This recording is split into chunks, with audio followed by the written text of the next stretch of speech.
咱来看半导体大厂金源电子传出讲有员工做内测，偷摕内部的电路板出去卖。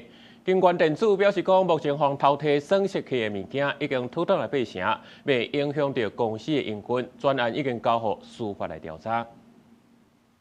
1987年成立的金源电子是国内重要的半导体测试大厂。长期为客户提供半导体测试相关的服务，主要的厂区之一就伫咧苗栗竹南，是国内半导体供应链的运作关键。不过最近所爆出内测偷摕设备的事件，引起外界关注。金源电子不仅拥有丰富的软硬体研发实力，具备独立开发测试设备以及各种先进制程的能力，也积极以专案配合客户新产品导入量产。传出是内部工程师涉嫌偷摕测试 IC 电路板了后，去转卖趁钱。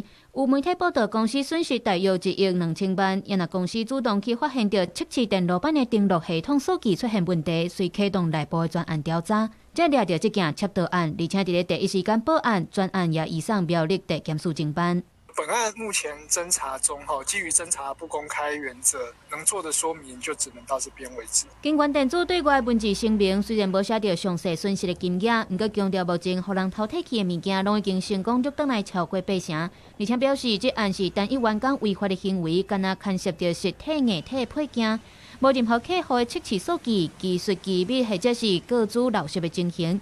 针对公司整体营运嘛无影响，未来会加强盘点的机制，严防这款的事件搁再发生。公司新闻采访报道。